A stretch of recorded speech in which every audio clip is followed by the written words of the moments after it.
Merveilleux, yeah, merveilleux, merveilleux,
merveilleux,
application ya liloba na kozala kokamba libota na kati ya prière topelaki bahabitude wana toloba kutu na baeglise te culte matinale ekomaki lokola eloko moko spécial soki bato basali yango donc kofina na oyo epesi biso opportunité ya kolamuka toprend conscience na eloko tosi tobungisaki po torécupere mpe eloko eza kati na biso oyo tonegligeaka parce que tolobaka toujours na attente surtout bandeko na ngai ya diaspora busy te momi busy te na wana azobanda na lingala azosukisa yango na anglais busy te non je pas temps je te dis vraiment la journée est chargée mwana français moulai lelo siko babiloko nyonso wana tobandaki kopesa priorité hein par rapport ya intimité na biso na nzambe nyonso etelemi etelemi tala misala tokendaka te achat shopping tosalaka ju te baokalkulele biso kutu surtout na poto bajour tokobima mpona kosomba biloko ya kolia ozomona ndenge ezali na biso bato ya kisasa mpe ya tozwi confinement ya 21 jours ata yo moko eza ngonga ya kozongisa makanisi. Revenons en nous-mêmes. Il est temps de remettre toutes choses à l'ordre. Tozongisa makambo nyonso na esika esengeli ezala. Dango totali David. Tolobi au lieu ko passer temps ozo yima ozo se lamenter esengeli kozala na mayele ya David, mayele nini? David azwaki yango na bon esprit. Ke yende batindaka mikolo nyonso. Oza mwana muke na kati ya ntango. Pona nini? Kaka ngande batindaka zwango na esprit ya malamu. Et lakisi ke formation wana ezo préparer yo pona eloko moko ya monene lobi. Na formation wana David oyo akenda amete nde aye ko kata mutu ya Goliath. Na 1 Samuel chapitre 17. David oyo aza mwana muke koleka. Na 1 Samuel chapitre 16, l'air zamba bandi ko luka mutu ya ko remplacer roi. David nde ayebaki koponama epa ya nzambe. Pourquoi? Confinement na ye a profitaki nango pleinement. A utiliser yango pona ko collaborer na Molimo Santo a développer ye. Oui. Nde to comparer yango na ndenge to finaka to nyataka olive ebimisi huile wana eza image ya ipakwami ya nzambe, l'onction qui nous enseigne tout, l'onction qui nous capacite à faire la volonté de Dieu et à atteindre le but de notre existence. Yo mutu lelaka. Est-ce que vi nanga ko suka boy? Profitez na tango yo ko acquérir l'onction dont tu as besoin pour vaincre tous les obstacles où ils ont empêché manifestation ya destinée na yo. Olio le kisango na réseaux sociaux pamba. So côté réseaux sociaux pona ko yoka liloba nzambe. Pona ko yoka ba adoration pour ozwa temps ya ko adorer nzambe. Ça sont des éléments qui nous permettent de faire descendre l'huile qui vient du ciel, qui nous capacite. Et lorsque cette huile vient, elle produit en nous des transformations et elle libère notre destinée vers le chemin ou la voie d'accomplissement. Totalaki pe Job. Lobby. Tout le monde a quitté. Ata les cas confinement. Au lieu d'abandonner, à profiter nango ko développer caractère na yena bolingo na yepo na nzambe. Moko bomoto isali neti ko ya a défier nzambe. Nzambe vraiment ngai na tamboli na boyenge beni. Pona nini ezoko omela ngai. Kino nzambe. Donc il y avait des interactions entre yena nzambe. Intimité tout court. Nzambe aye ko lobela ye, nzambe aye ko fungola ye mayele. Nasuka totanga ki chapitre 42 à partir de verset 1. A repentir liboso ya nzambe nzambe limbisa ngai na kanisa ki lokola mutu na bosani ke oza mutu te po kosanga pe oza mwana mutu te po changer oyo yo lobi nde yo osalaka na yoka sango na yo siko na mona yo na miso. Et à la fin, verset 10 nous dit que l'Éternel a donné double restauration à Job. Pourquoi? A profité qu'il n'attend ya confinement. A boya négativité. A pona na motema na ye. Komona positivité na kati ya temps dur.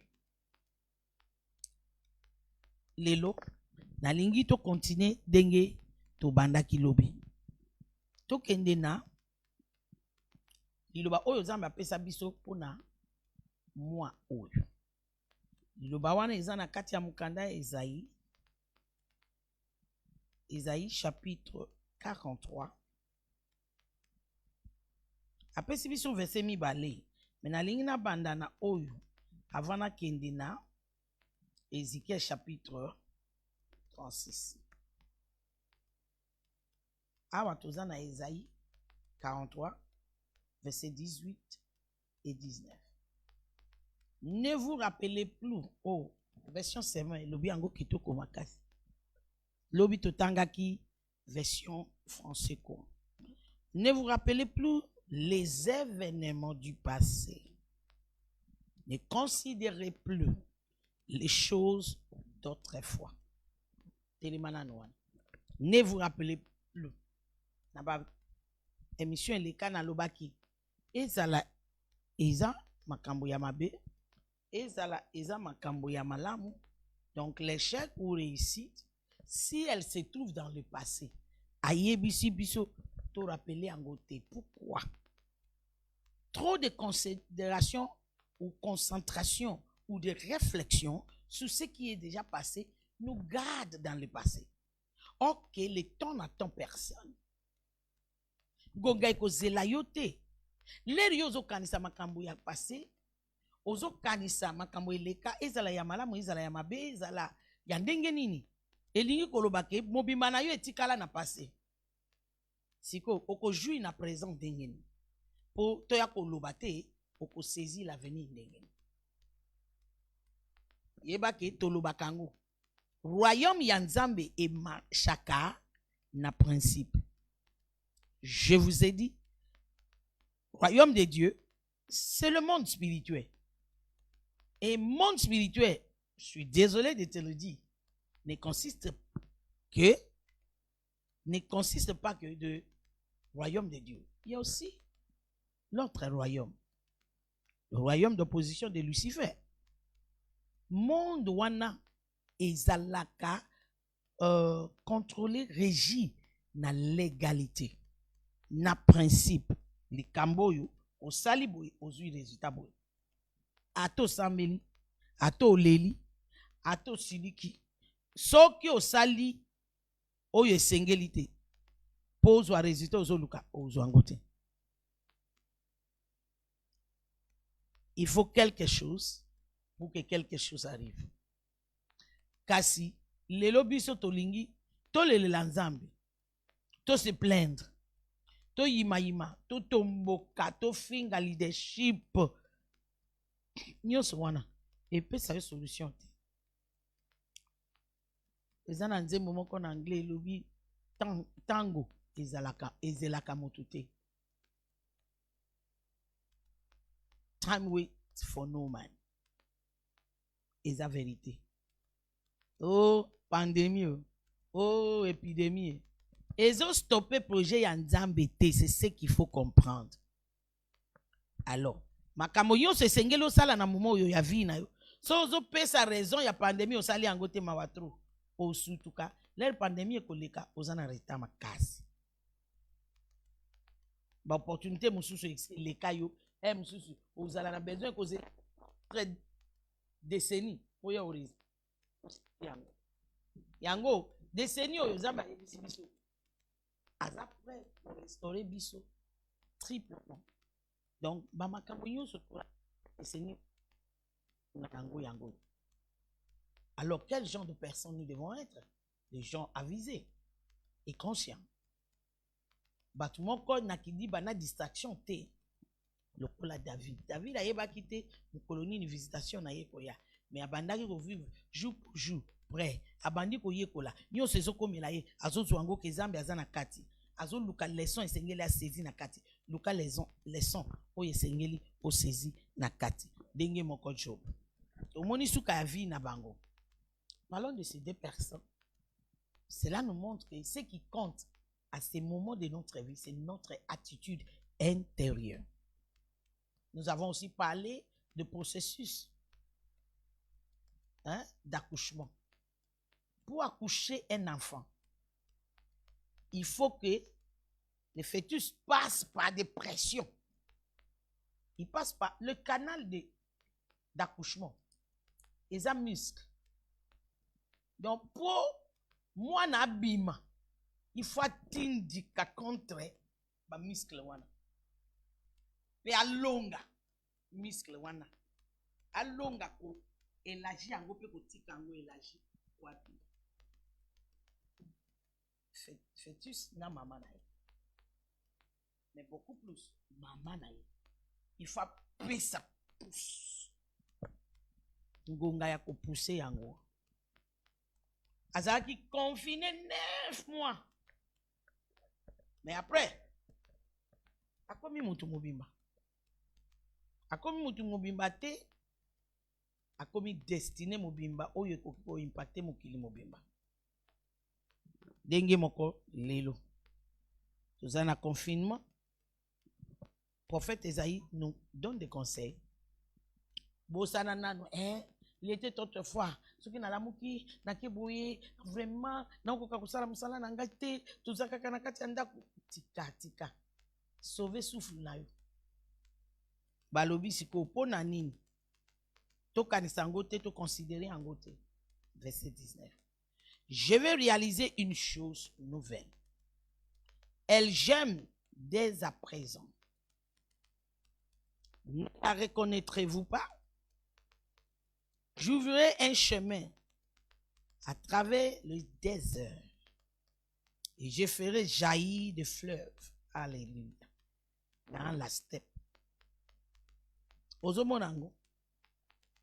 Zambi azoloba. Ye alinga sala makambo ya sika. Je vais parler de makambo ya sika. Makambo ya sika. That's nalinga souligner yango anto. Lobaki mingi pona ko tika makambo ya kale. Makambo ya sika elakisi. Makambo ya sika elakisi oyo emona nano te. Makambo ya sika elakisi oyo to banda ko espérer maintenant nous se manifester. Makambo ya sika elakisi ya malamu oyo kutu biso moko nanu kanisa kite. Nzambe alinga pesa biso vision ya sika. Siko kozwa vision ya sika ndenge ni oza papier oza troublé na kati na yo. Même physiquement parlant, si on n'est pas calme, on ne peut pas capter de bonnes idées. Au moins que idée ezo sala net ezo leka ezo raté na mutu na yo. Na bando cancelo komoko siko. Na bosa eki wapi. On a physiquement parlant même dans le fonctionnement de notre corps. Net moto lali bien te na butu. Na journée azalakana pasi ya ko retenir séquence ya réflexion. Au mona bandi ko kanisa likambo moko boye sali neti ba fuli leki. Oh, je voulais dire quelque chose mais non. C'était quoi? J'ai oublié. Mais soki tozui attitude ya malamu na confinement et pe sa piso tranquillité na kati esprit na biso. Et pe sa intelligence na biso pe tranquillité. Ce qui veut dire to kozala na facilité pour capter vision ya sika. Ou te par exemple sunganga annonce yango na mutu nyonso yebi Nzambe alinga sala makambo ya sika. Kaka na bomo ina yote na mokili mobimba makambo ya sika. Verset wana ya biso. Soko tali yango alobi tika ya passé pona lingna sala ya sika. Cela signifie quoi? bima na makambo sala kakala kota na makambo ya sika. Cela signifie quoi? Changement. L'Éternel amène le changement. Mokili banda okende na vitesse moko ça ne va pas. Etikali kutu batu batelema na balabala babanda okushe na banyama. Soki totali côté ya sexualité. Bana na biso bazokola bazoyeba kutu définition ya famille lisusu te. Donc moto azo poser une question, ozomi tout na moto yo bongo na eza en place ou pas? Pour ce sont des choses normalement et biso tozokola très facile à comprendre. Même quelqu'un qui ne prie pas, ayebi ce qui n'est pas bon. Leto bandaki kokola. Bien sûr qu'on doit tango ya ba maman na biso ba papa na biso. Ils avaient même pas trop besoin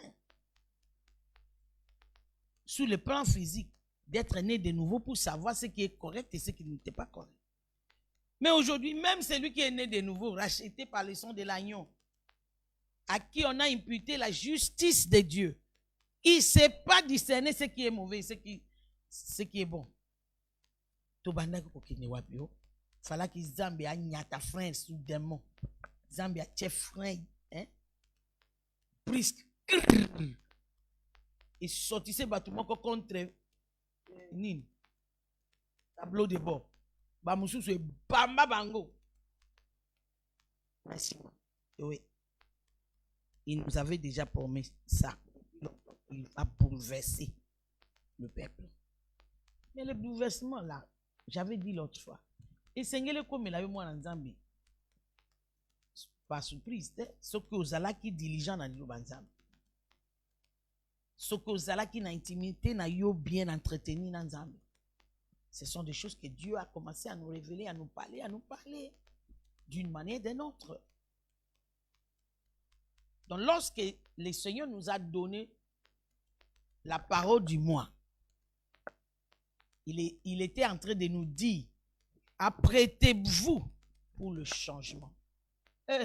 Ce que ça n'est loko, biso batuto lingakate, les changement. Ata balobi changement, ngo eza bien pour na biso. Pourquoi? Toza créature moko to lingi habitude.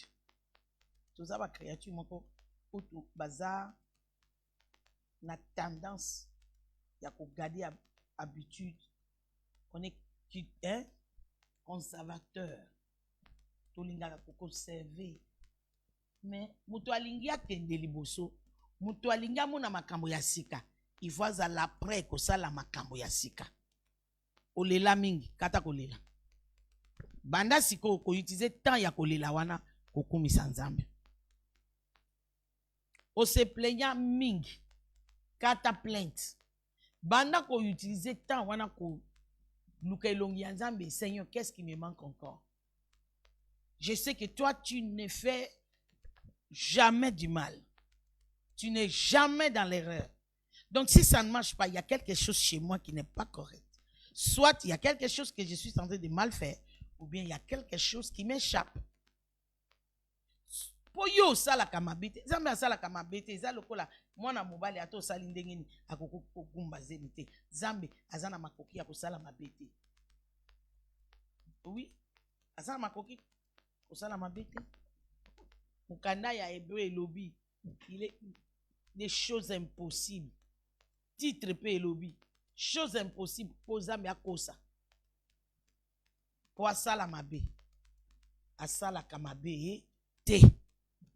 Donc de konanga, yonde nanga il faut to changer attitude na biso ya kati. Attitude na biso ya kati, il faut to sala nini to changer ango.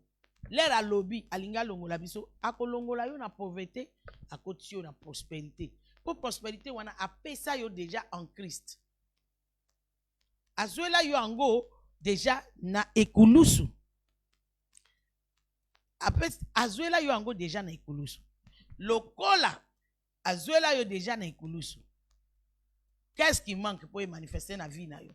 So ba lobby basi ba pesi yo eloko. Il faut yamba ango. Il faut recevoir ango. Et belé na biso attitude na biso ya kati ezalaka yo ko recevoir ti.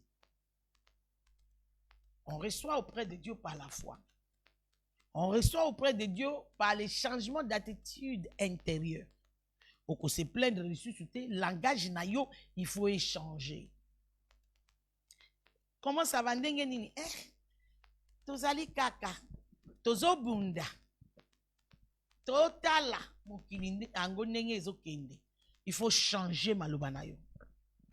Naza bien, makambo malamu ezoya na nzela na biso. Des réponses esengeli oloba. Que le faible dise que je suis fort. Tout le monde a kababilo ko slogan, ce n'est pas un slogan. Et ça slogan te? Et ça réalité spirituelle palpable.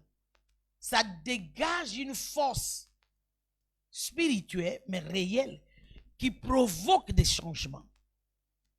Lorsqu'on parle selon la parole de Dieu, c'est différent des positivités. Il y a des gens qui ne connaissent pas Dieu qui parlent positivité. Oh, ça va aller, c'est pas grave. Mais ils ont comme grave, pourquoi? Parce que ici, nous parlons de la parole de Dieu. Tu dois faire de la parole de Dieu ton langage de ça chaque jour. Pourquoi? La parole de Dieu a en elle la puissance de s'accomplir. Jésus dit dans Jean 6, 63, les paroles que je vous ai dit sont esprit et vie. Donc, elles sont créatrices. Elles créent ce qu'elles prononcent. Alors, si tu continues à dire, tozo bunda, o crier atmosphère ya kobunda na vie na yo. Ndeko na ngai. Alinga longola yo na kati ya bapasi na yo na douleur na yo ya passé, apesa yo saison ya joie na allégresse. Donc, qu'est-ce qu'il faut faire? La muka na tongo banda kokumisa nzambe. Banda kokumisa nzambe. Ozomona énergie wana nyonso o dépenser na 2 minutes wana. Pourquoi pas dire Seigneur, ngai oyo na lamuki lisusu lelo na pesi yo merci. Ah, na melima ekiti. Seigneur merci. Na lie biloko eleki. Ngai oyo nazui quand même ata 10 € na ngai pamba. Nazui oyo nazak nango besoin ko somba biloko na ngai ya kolia. Au permettre te nakelela. Papa merci. J'ai dit à mes enfants hier, les tobanda ko sala prière ya minuit na lobi minuit oyo ezapo na ko komisa nzambe. Abongi na lokumu.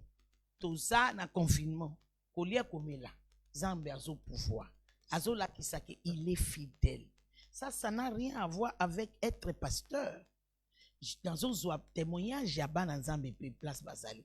Surtout ba oyo baza fidèle na kofuta ba dim na bango, ko pesa ba offrande na bango, ba établi alliance na bango déjà na Nzambe. Donc ba kokaki ko longola mutu na bango na kobanga. Ne sengo nyonso na tranquillité nyonso. Bazaki na attente que Nzambe akozwa bango en charge. Pe Nzambe pe azozwa bango en charge. Abandi ko pambola bango.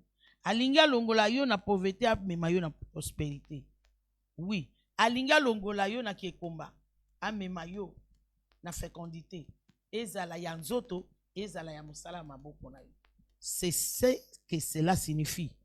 Nouveau commencement, un nouveau, quelque chose de nouveau, un nouveau début signifie que il y a une grâce libérée pour toi de poursuivre la vision que Dieu te donne maintenant. Oui. Et lorsque tu arrives à achever la vision que Dieu te donne, cela te donne la satisfaction. Satisfaction. Zambi alingi apesa yo satisfaction. Yango na moment oyo alingi otika ba ambition na yo ozwa vision ko utepa na yo. Po vision oyo utepa ya Nzambe eyakaka na ngolu ya accomplissement. Eyakaka na makoki. Batu bazotuna ngai, bino batu ya Gombe bozo sala ndenge na lebi. Nga na trouver yango problème te. Kutu na sepeli na yango epesi nga opportunité ya kosambela ya ko se concentrer na intimité na nga na Nzambe. Ya kokumisa Nzambe. Oui. Ya kopesa ye lokumu. Pona nyonso azosala na bomoi na ngai. Pona nyonso asalaki déjà. Ba nyonso abanda kosala na vie na yo otikali vivant kino lelo. Pesa ye merci. Oyebi combien de fois Satan abanda oluka koboma yo. Mais Nzambe a permettre te. Est-ce que kozo attend ko banda ko pesa ye merci. Soko bandi kaka. kopesa ye merci omona ndenge molimo santa obana ofungola yo misu bamakambo ebele onégligeaki koloba merci mpo na yango plus ozoloba merci plus onction ezokitela yo onction wana ezoprépare yo mpo na vision ya sika wana oyo Nzambe azopesa yo. Oui, c'est ça. Tanga nyonso tika moko te, tanga nyonso ye asalaki, tanga nyonso tika moko te, solo yo kokamwa bolingo na ye. Count your blessings, name them one by one. Count your blessings, see what God has done. Count your blessings, name them one by one, and it will surprise you what the Lord has done. Deko na ngai, aye koyebisa yo ke du nouveau elakisi vision ya sika, elakisi o eko exige yo changement. Changement de pensée, changement de raisonnement, changement de façon de voir, changement d'attitude intérieure. Oui, pourquoi? Moto moko te atiaka fin ya sika na kati ya bilangi ya kala ekopasola ngo. Vision ya sika, makambo ya sika Nzambe alinga salela yo esengi attitude intérieure ya sika. Tika kokanisa pauvreté, banda kosala nini? Kanisa abondance oyo Nzambe apesi yo na tango banda ko déclarer abondance, banda ko planifier, banda ko dessiner, banda ko koma. Na video oyo eleka kuna tolobaki koma. Na totangaki mukanda ya Abakuk. Koma vision na yo. Koma vision na yo. Koma vision na yo. Oui, koma vision na yo. Koma ndenge yo ko accomplir yango. O nalingi na banda affaire na ngai. Na kosomba nguba ya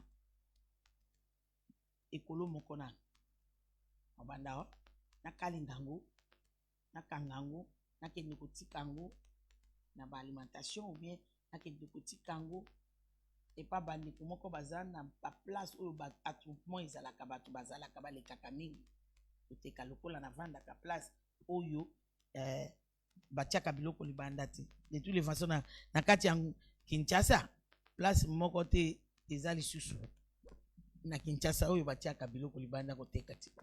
Oui, atati na Gombe ma campagne kutu koloba te ozo comprendre comment na kosala boye ou bien na kobanda kosala gofre na ngai na pesi bana bateka ngo na classe ote na kobanda kosala nini kosala ba chips na ngai na kesa mibale na université na moni ke bana classe bateka balinga yango mingi na zui na tiepa tantine moko libanda na pesi commission na ye ya moko bien ya mibale ozokoma nyonso ebandaka na muke, nyonso ebandaka na muke. Planification, idée, planification et stratégie.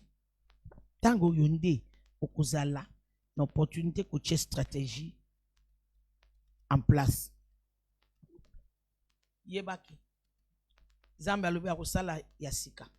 Ya sika wana eza kaka na kote ya makambo kitoko Nzambe alinga sala biso salela biso te.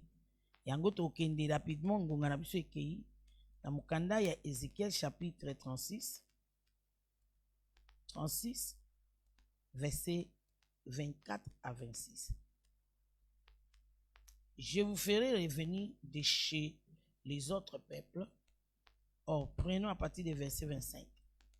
Je répandrai sur vous une eau pure, afin que vous deveniez purs. Et je vous purifierai de tous vos souillures et de tous vos idoles. Verset 26. Je vous donnerai un cœur nouveau, et je mettrai en vous un esprit nouveau. J'enlèverai de votre être votre cœur de pierre, et je vous donnerai un cœur de chair. Je mettrai en vous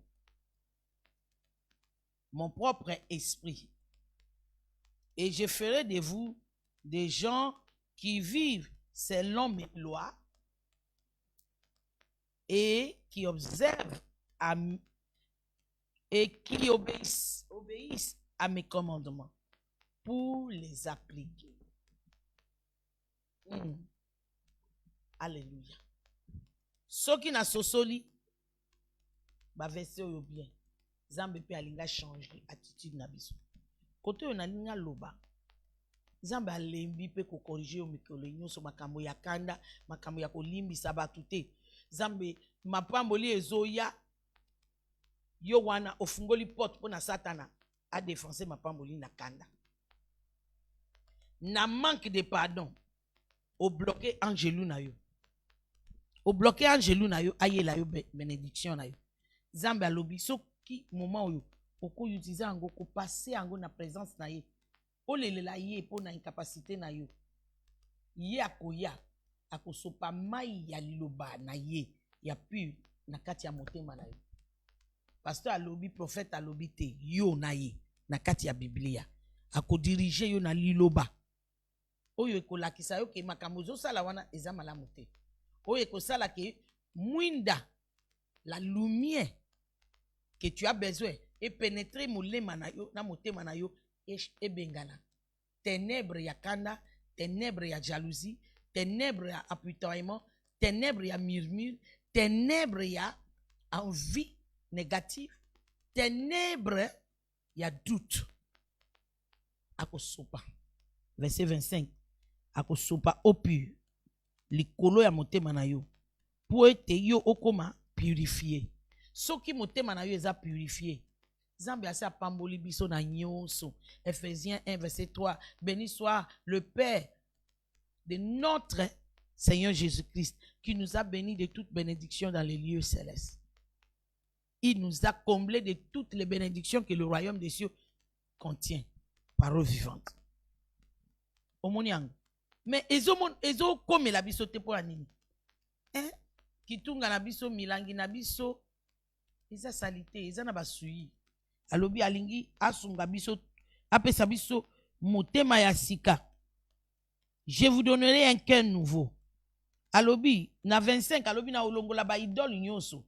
Idole ezalaka ba bikuke bikeko fabriquer te neti tango ya sika. Idole na yo ekozala mbongo. Idole na yo ekozala bana. Idole na yo, par exemple, ba jeune fille, idole. Oyo presque tous les jeunes filles non mariées, bazala kanango izalibala. Na bala ya wenanga. Donc, kaka libala ndi azo kanisa tongo ti pourquoi. Ao kanisa ninga osepelisa nzambe te. A commisé ango tellement idole au point que elle n'arrive pas à faire la volonté de Dieu. Pour na libala aza prêt ko sundola vie chrétienne. Après kokende kozala deuxième bureau. Aza prêt kokende ko troubler libala ya baninga. Aza prêt ya ko coucher na mobali oyo nano a honoré yete. Sans ko considérer que ba mibeko ya nzambe ne sont pas pénibles, c'est pour notre délivrance. Yo wuti na libota oyo banda 4 générations babala kate. Okomi mwana nzambe olio collaborer na molimo santu na sainteté na purité na kokanga makolo na yo. Yo kanisi na kokushe na mobali wana ndi obala yo. Mais wana ndi ofungoli porte demo ya hotel ya bakoko na yo ya 1800. Ebengani ye. Ebengani ye. Ebengani ye. Lera yaki azaki na intention ko bala yo. Kaka yoki ke zemi ekoti. Olia sepela. Akomi makolo kilo. Mususu kutu akomi makolo kilo te. Kaka demo wana ya 1800 ekata ye musala. Akomi ko lutter financièrement. Et comme il fait y réfléchir que depuis na kutani na mwana mwasi oyo boite. Okomi obenga ye akomi o décrocher te ti atia yo na liste noire de konangai. Changer. Na période lele la nzambe. Ebisa nzambe na ngai moko. Na okokate. Limbisa ngai ba compromis nyonso na sina sala na Satana. Limbisa ngai ba principe na yo nyonso oyo na sina dévier. Olongwa na kati na ngo. Na ye kobelela yo na tango oyo osunga ngai yo moko. Osunga ngai. Simba ngai na loboko.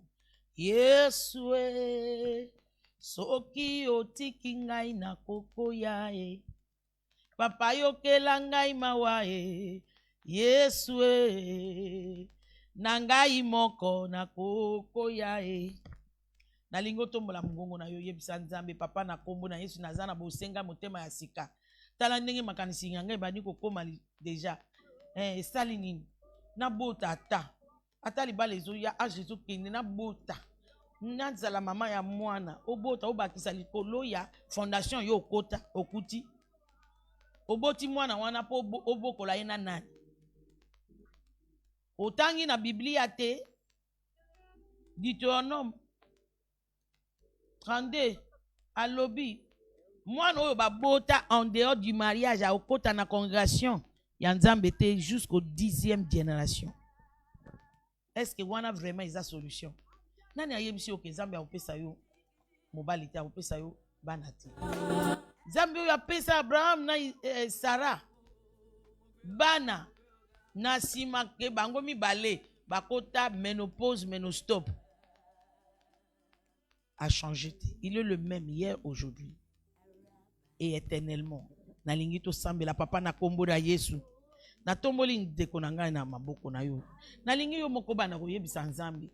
Na ye ko sambisa yo te na ye ko lakisa yo ko lamsa conscience na yo. Que solution nyoso oye wuti pa ya Nzambe te, eza solution te.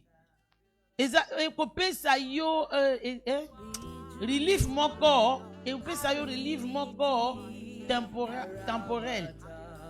Et ya ko memela yo kabakata ya problème oyo esilaka te. Tala exemple ya Sarah. Zamba pesa ki bilaka. Sarah olia pema. Sarah olie azela Nzambe. Sarah olie agade makanisi pur. Que Nzambe akosaka te. C'est lui qui nous a promis, il est fidèle d'accomplir sa parole. Il ne change pas la parole qui est sortie de sa bouche. Il ne renie pas ce qu'il a déclaré. Te ayebisi papa, zwa mwana kusala na. Tala. Problème wuta na likambo wana. Toza nango tilelo.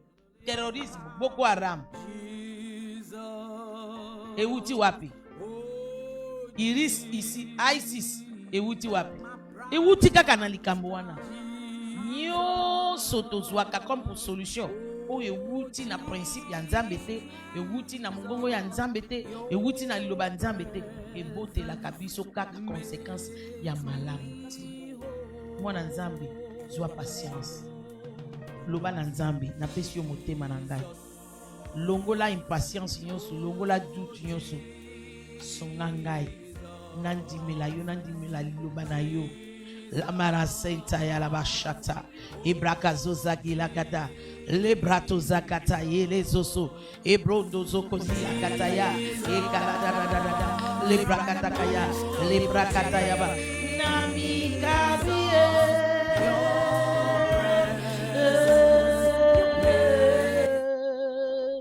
Nami kabie. Paina yo Yesu.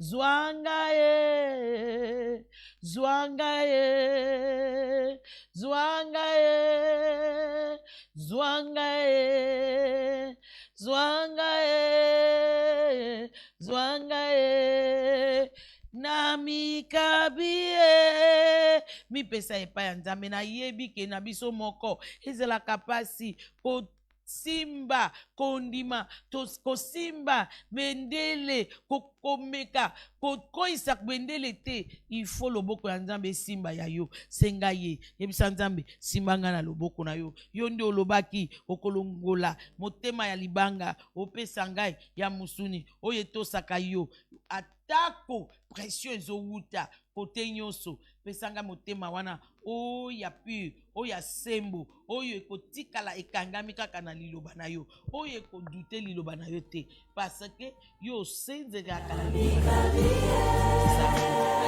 combien de temps opesaki David promesse Joseph promesse ya Joseph akota na libulu abimisi na libulu akiyeta kama kwa Islam abimisi esclavagisme akota na ndaku la voie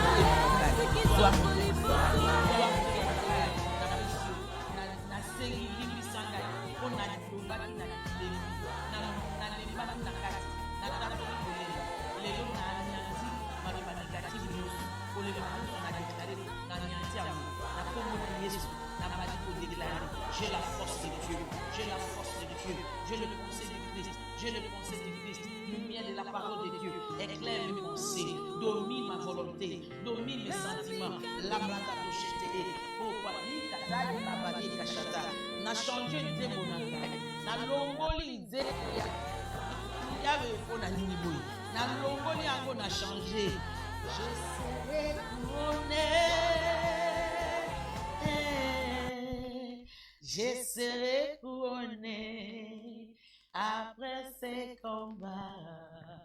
Je serai couronné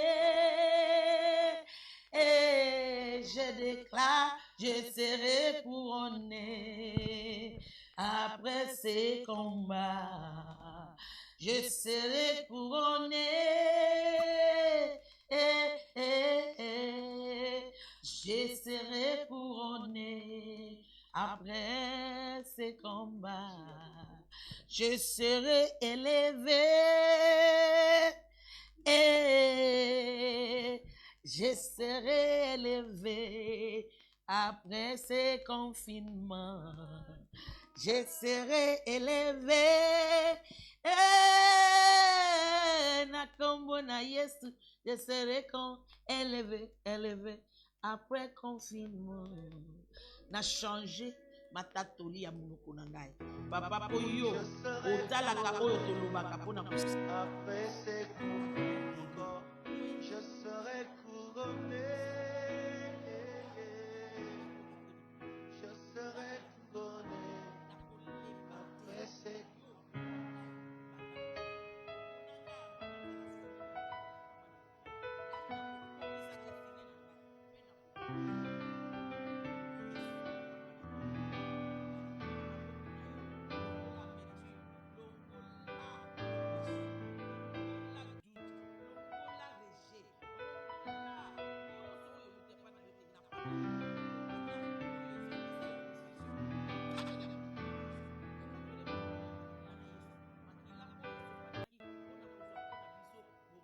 couronné.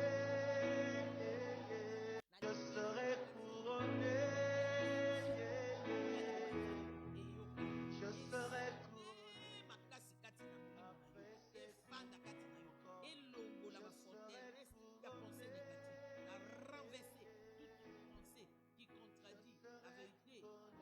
véritable connaissance de la parole de Dieu. Nako ici en haut, nako mona Yesu. Na décréter maintenant, na libérer l'esprit de joie. Yamba molimo yesem. L'esprit de joie, l'esprit de joie. Toi esprit de douleur, sors d'elle, sors d'elle, sors, sors, sors. Esprit de suicide, n'a pas melio, libère sa tête, libère son cœur. A libérer esprit de joie.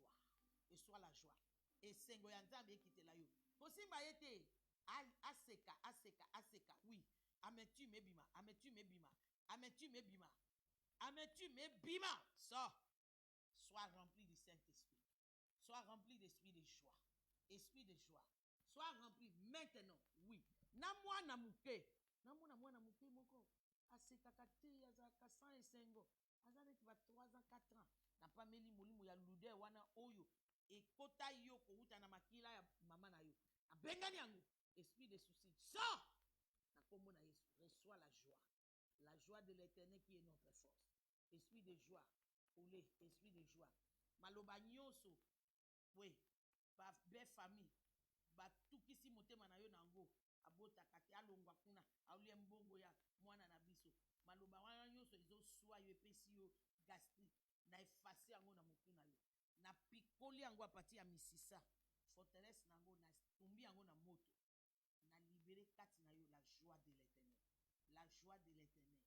La joie qui surpasse l'entendement des hommes. La paix. Au nom puissant de Jésus. Yo moto yamba Yesu na noti. C'est Jésus qui est notre paix. Loba simananga kolo Yesu. Na ye epai na yo lelo. Mikumba ya vi na ngai eleki ngai kilo. Na yoka ke olobi. Moto nyonso amemi kilo. Aya kopesa yo. Na pesi yo kilo na ngai. Ya souci. Ya amertume. Et il y a colère interne. napesi yo mikumba na ngai limbisa ngai nayoki lelo ke yo olingi ngai sans condition nayambi bolingo na yo kota na bomoi na ngai zala kolo mpe mobikisi na ngai kobanda lelo na mikabi epai na yo napesi yo mikumba na ngai nazwi esengo ute epa na yo nazwi koyengebeli na yo nazwi kimia na yo merci mpona délivrance na ngai merci mpona kolimbisa masumu na ngai merci mpona kopetola ngai na makila na yo nandimi yo kolo mpe kobikisi na ngai mpe natatoli na monoko na ngai ke okufaki na ekulusu mpo na ngai na 3e jour osekwaki mpona kojustifie ngai na kombo na yesu papa na kombo na yesu nazipi bango nyonso na makila na yesu adekrete kobanda lelo okotambola na nzela ya nzambe esengo na yo ekozala kovivre mpo na yesu masiya nadekrete emprise ya satana likolo na yo ekoyisami na nzela ya makila na yesu okomi mwana ya nzambe na kati ya famille ya nzambe et dans ta vie il y aura ni tort ni dommage au nom puissant de Jésus ni perte ni honte au nom de Jésus ndeko na ngai nzambe apambola yo nayebi ete oza na batémoignage obosana te kotindela biso témoignage na yo na banumero na biso oyo eza na bas d'écran mpe ndenge moko eza culte ekomi en ligne offrande na yo dîme na yo sacrifice na yo tinda yango na banumero oyo eza na bas d'écran oui eza na ya Orange Money eza na ya M-Pesa tika nayebisa yo nzambe akolongola yo na pauvreté akokotisa yo na prospérité na obéissance na principe ya ye baoyo bamisana na bavideo na biso oyebi ke tozangisa te koaplike instrument na biso nzoto mpe makila na yesu esika force na biso efanda le lieu fort esika tobatami bimisa biskuit na yo lipa na yo mai na yo mpe tosambela papa na kombo na yesu topamboli materiel na biso tobongoli lipa oyo nzoto ya yesu jus oyo makila ya yesu na nzela na yango tozambi bomoi ya yesu bomoi ya elonga bomoi ya prospérité bomoi ya esengo bomoi ya avancement na liberté na kombo na yesu masiya ndenge tozolia malade ezolimwa corona ezotumama ezolimwa na bamaladi mosusu oyo eyaka avant corona ezotumbama na vie ya yesu ndenge tozopartage yango mpe tozozwa santé malamu tozozwa guérison divine au nom puissant de Jésus.